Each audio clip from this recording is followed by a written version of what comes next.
development consciousness. I talk a lot about the misconceptions that Black people have been suffering as a result of religion.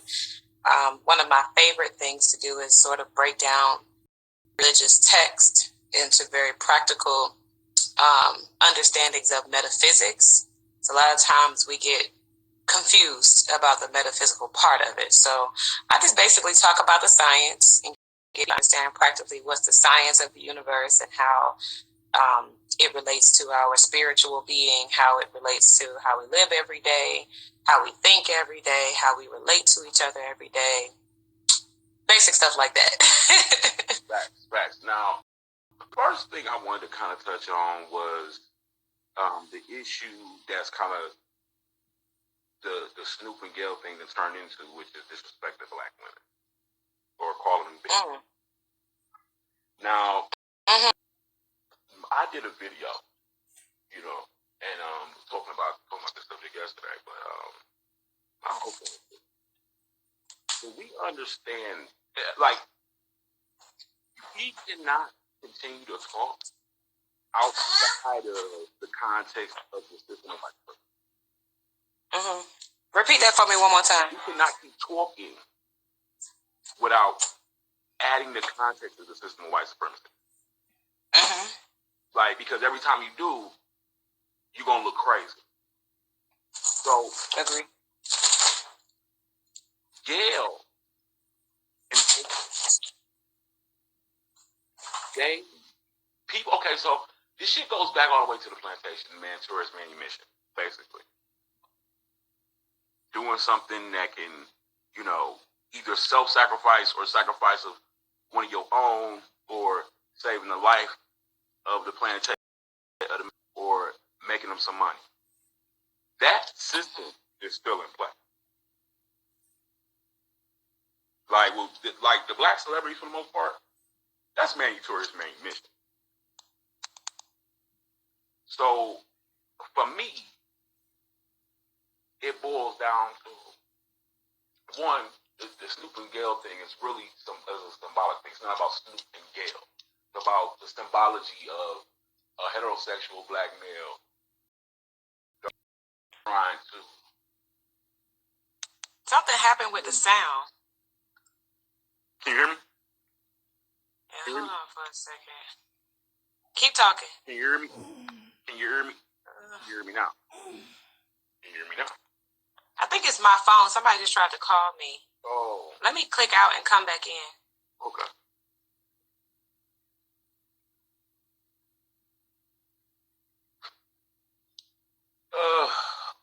Boy. What up, though, everybody? We're going to get into this conversation real quick. Second.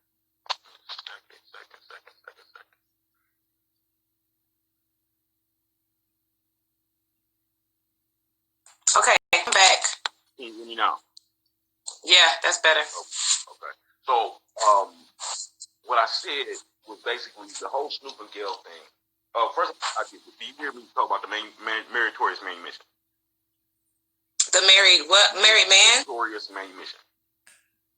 Mm-mm. Okay, so basically the celebrities, they're receiving meritorious manumission. Meritorious manumission, slavery, was where you get yourself free if you sacrifice yourself or told on another Black person, or if you save the slave master's life, or if you made the slave master some money, if you invented something. But these get you free.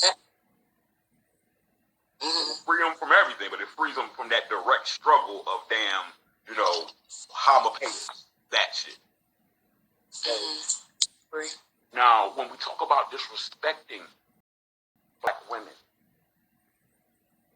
when we lose if we forget about those people who were on the plantation, who were mammies, bed bucks and bed wenches, who was against the rebel energy, the rebellious spirit. Our true nature in context in America as a tribe, essentially an associated tribe, is the rebellious nature. That is our pure, most naturalist place context other than white supremacy. So anybody who goes against that or the will of blackness in any way, those people are not us. They don't have our skin. They might look like us, but their heart, mind, and soul is not. I agree. So a bitch like Gail, as far as I'm concerned, what they say, this used to be the song in the 90s. My mama used to love it. He said, please murder and I pray the Lord, please murder my enemies, burn them at 1,000 degrees. Period. Mm-hmm. Period. Wipe that bitch off the planet, and every bitch like her. Mm-hmm. And like I fully agree with that. I don't think That's not what I'm talking for. I'm not talking about for no Snoop. I'm talking for what comes of all this type of shit when you get into this place and you say, oh, he's dangerous now. Oh no, we're scared. And that justifies what? It justifies killing a Tamir Rice. It justifies shooting up Sean Bell, Sandra Bland. It justifies this shit.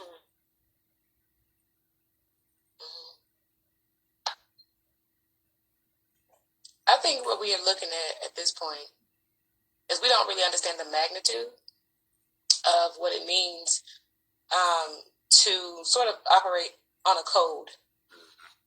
Caucasian people got codes. They have cultural codes that they live by, especially when you get to a level of elitism. When they get to a certain level of elite, they operate on a very serious code. Precisely. As long as they keep telling on each other, then somebody got a pen and pad writing down the codes as to how they're doing what they're doing, how they're getting away with it. So they live by a very strict code of silence. We deal with our affairs amongst ourselves because if we let outside people come in, they start learning what we're doing, then they can start clearly infiltrating and, capping off of what we are trying to do in secret. So to me, our people, we're still suffering from just what you said, that conditioning, that mentality where we're, in essence, we're still assisting, having that, we're still assisting our what's it called, the Stockholm syndrome? Yes.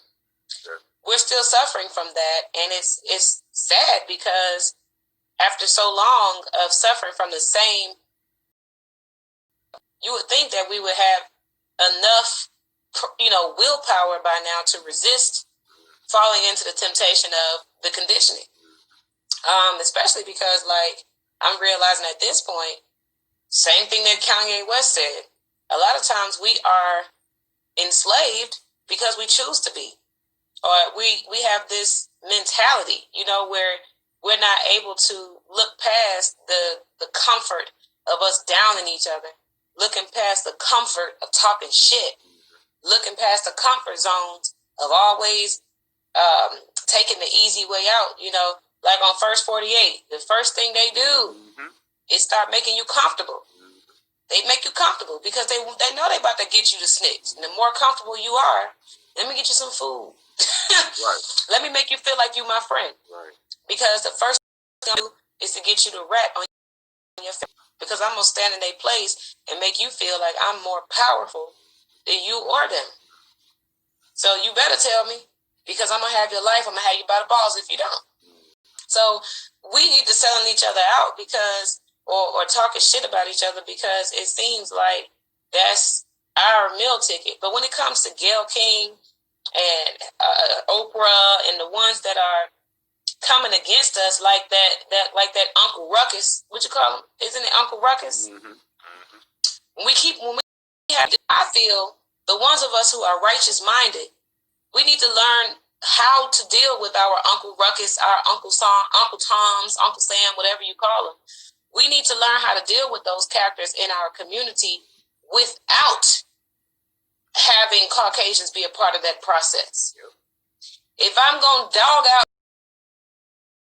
Gayle Fox News, If I'm a dog out Gayle King, I'm not going to do it on primetime news and primetime TV on the white man's Instagram. Absolutely. I'm not going to issue a death threat to somebody that's working with my enemy using my enemy's platforms. That don't even really make a whole lot of sense. Because if her controllers wanted to come after you, you giving them prime material to come after you and say, hey, listen, bro, she working for us. I don't care if she look like you or not. Right. She working for us. Right. So you, once again, opening yourself up to this and threats and all this other stuff. So it's like, we're going to have to start learning our lessons the hard way, it seems like, about how we're going to approach people that that look like us but are not for us. And to me, that simply means once I realize if I had it my way, the way I would do it is if you don't know how to handle situations internally and it's causing problems to my progress. For example, if your big mouth is stopping my mission or stopping what our progressive are, then we just won't do business with you. You won't be included. You won't be in that number because you prefer the enemy in their system. All right, so while we over here nation building and doing our thing, don't come over here peeking around when we start reaching our point of success. Mm-hmm. I remember who you were. I remember what you said. Gayle King, Steve Harvey, coon ass niggas out here, talking about how black people. At some time, who was it? Bill Cosby was out here on some kind of hate campaign, acting and how we this and that, not giving us no credit for being under oppression. To me, those kind of people, if you're not going to sympathize and empathize with people who have been oppressed, go sit your ass down somewhere and be on your high horse by yourself. Because to me, it's funny when you got people who make it out of the struggle in their generation. They're the first generation to make it out of the struggle. And they're the first ones to turn around and start talking shit. It's like, how did you come up with that? How did you come up with all of that animosity towards the people who was in a position that you just left out of? You one generation out of poverty. And you all talking about turn around like you Big Willie or some shit. That's down if you ain't got no lessons, no teachings. If you ain't reaching back to pull somebody up, shut up. Right. And furthermore, as far as I'm concerned, celebrities don't got no place in my. They're far too compromised already. It's just like homosexuals or any other type of shit that you can come up with. Swirlers, they're already too far compromised. They all are too far gone. It's nothing to really. And for me, it's like, until we really don't give a fuck about these laws no more. Like, just leave, because I don't know what else. I don't know how you can deal with these folks while about the law.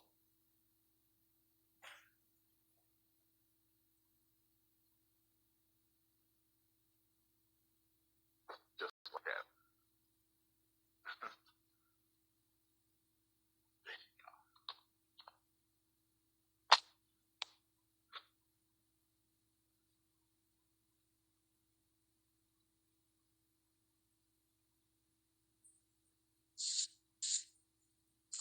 Go ahead, keep talking. But so I don't know how we would do this. But see, that's a whole lot. That goes with a whole lot of shit though. When it comes to how we gonna deal with these motherfuckers who are would be or already are pedophiles, or how we gonna deal with these niggas who are rapists already or killers already, because all these got to be kind of the same way. For sure, they do need to be dealt with the same way. Yeah, it's all gotta be zero tolerance style shit. And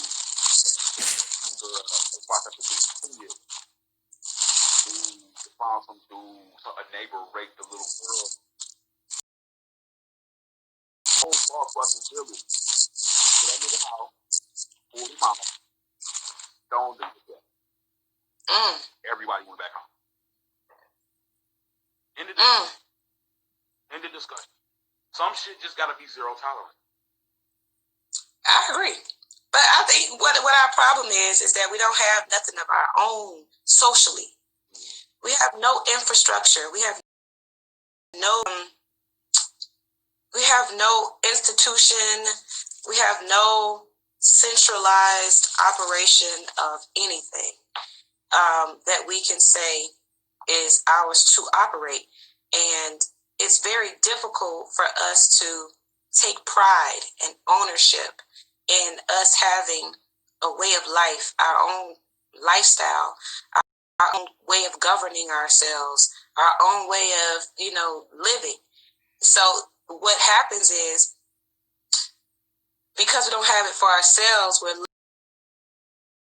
looking to define it for us because of conditioning. They have put themselves in a position where mentally we look at them like they have the authority, like they have the intelligence, like they have the capability of doing those things for us, while we're at the same time looking at ourselves like we can't. And I think it's terrible because the only thing that's different about Caucasians and about us is Caucasians start businesses that meet the need of social infrastructure. That's the only difference between us and them. They have businesses that are geared towards meeting the needs of a social structure or meeting the needs of a population. When it comes to processing food, manufacturing cars, manufacturing or building houses, developing on shopping malls, environmental type of businesses, infrastructure, things that you need to run a society. They have in their minds that they're capable of doing that. And they actually set out to do it. And then we have to participate in their infrastructure because they're the ones who got the balls to build it. They're the ones who believe in themselves enough to say, I can start a business that's a water treatment facility and then get a contract with the government to treat the water of my neighborhood or treat the water that's in my territory. Somebody out there got a business to clean water to drink. Somebody started a business and they became a part of governmental infrastructure. Every government agency is the same thing. There is a private entity that runs the Internal Revenue Service. Have you ever seen your tax bill end up on your collections report, on your credit report? That's because that's a private company, just like any other company that you owe. If you owe them taxes, they're going to put it on your credit report. They're going to collect it through a third party. The IRS do the same thing. They're no different. They're no different. That's a private company that decided, I'm going to do this because nobody else is doing it. They make a business out of it, and then they convince all of us that it's required. They convince all of us that it's government. They convince all of us that this is the way of life. This is how these are your resources. This is how you're going to get ahead. But they never let us in or clue us in that we have the same ability. If I was to go out here, figure out what machinery is necessary for me to treat water, guess what I could do? Open up my own water treatment facility. Become a part of the government myself with my black ass. But I gotta know in my mind, I need to be exposed enough to know, first of all, that the water treatment facility exists. I need to know, second of all, what are all of the rules and regulations of water treatment? If I'm going to treat the water, what quality, what standard of treatment do I need to be able to meet? What kind of industry standards do I need to comply with? Because that's going to be my forward progression as a black person who's nation building. Suppose all of that on our minds. If I don't like how white people treat my water with fluoride, then I need to be business-minded enough not to complain and go to Congress and ask them, can you get these people to treat my water right? Stop putting fluoride in my water. They don't give a fuck. There are people putting fluoride in the water because they need us to have fluoride up here. They need us to be dumbed down and docile. They're not going to stop just because you ask. Start your own treatment facility. Start cleansing your own water. Because then you take your power back. You don't need the federal government to tell you what you're going to drink and how you're going to drink it. Big business might meet your own needs because that's all they're doing. They're starting businesses to meet our needs. And we steadily telling them, need this from you. Oh, I need your Gucci belt. Oh, I need your manufacturers. I need your products and your services. You know? We don't have enough self-esteem. We don't, and the sad thing about it, to me, honestly, really, is that half of the ideas that they run in society off of, all the infrastructure that they've created, it came from us. They get these ideas from us. It's just they stealing our ideas and putting money behind it. That's all they're doing. They're not doing nothing more than that. They just looking to see what kind of innovation we coming up with, taking that shit to the bank, and erecting their business off of it the next fucking day. Right. Soon as they come in the hood and realize all the dances that we doing, all the fashions that we wearing, all the hairstyles, everything that we out here spending money on, all the food that we eating, they just coming around looking to see what can I sell these niggas today, because they not smart enough to sell it to their damn self. They capping. They don't nothing but high time capping. You're right. You're right. I wanted to piggyback and say the other difference is kind of like what you're saying. See, not only is it the wherewithal, but also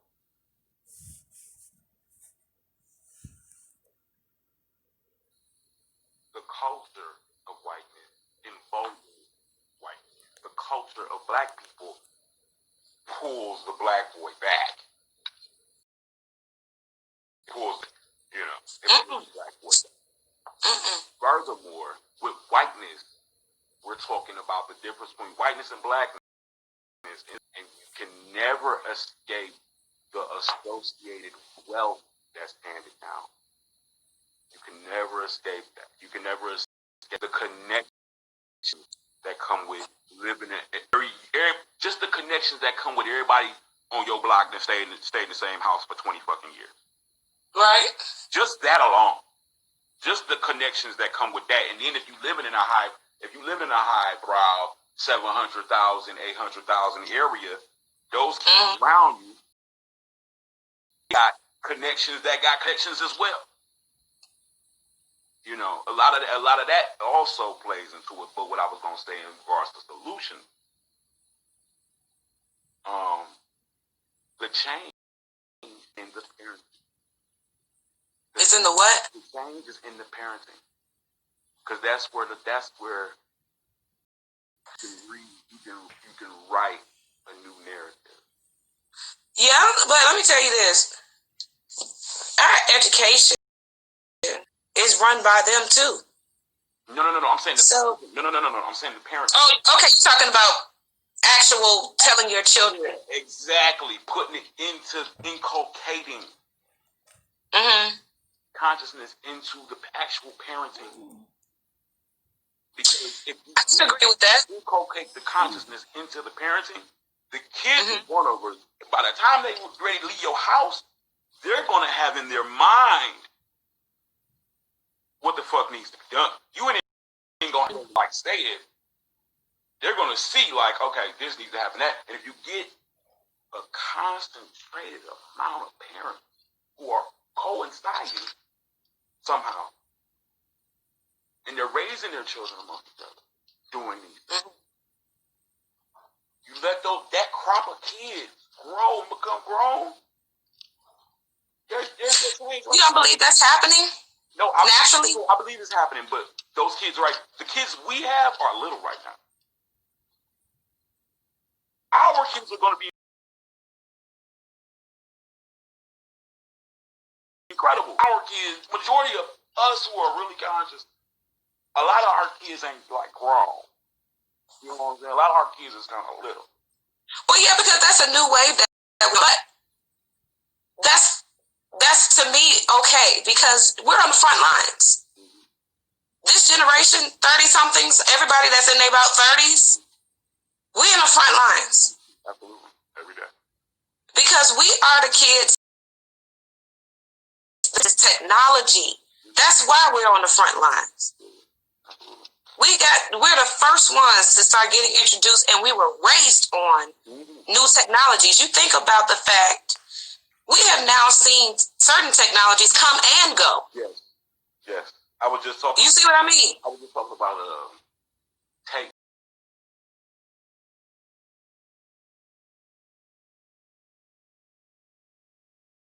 And because we now know how technology works, the applications of technology are exponential. It grows exponentially. So if we just look at where we were when we first started with the internet, look at about 5 more years. Not even 10, not even a whole decade. Absolutely. What we gonna be doing by 2025? Everybody kids better be fucking hackers. I know that. I'm trying to tell you. Because these computers out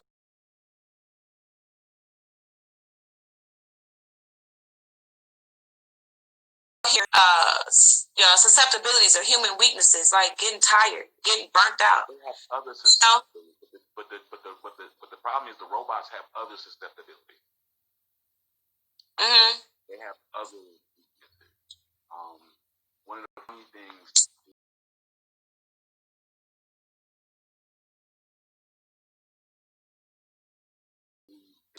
Or it can work for white faces. It can't work for both.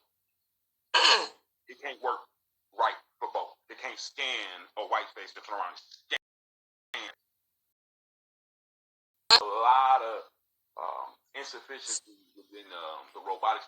I don't know if you've seen back in November, I posted this post about this story this dude in New York. This Tesla killed him. He had a remote start.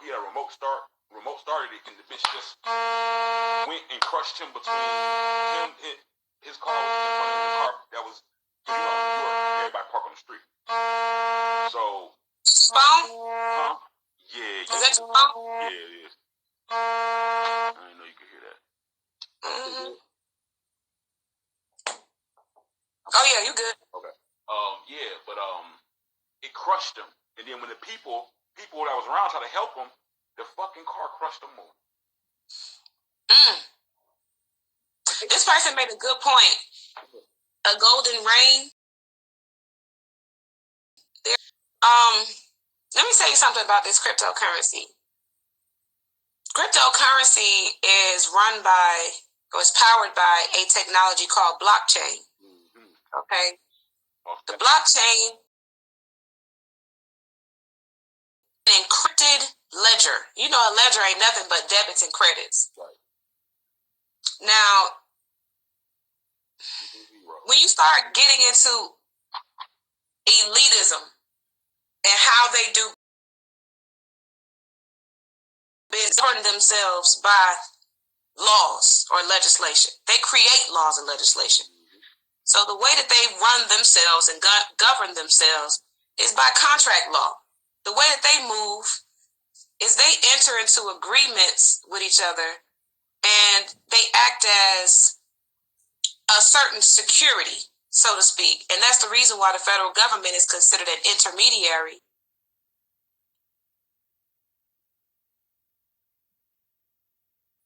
or a liaison or a broker, because they provide to the masses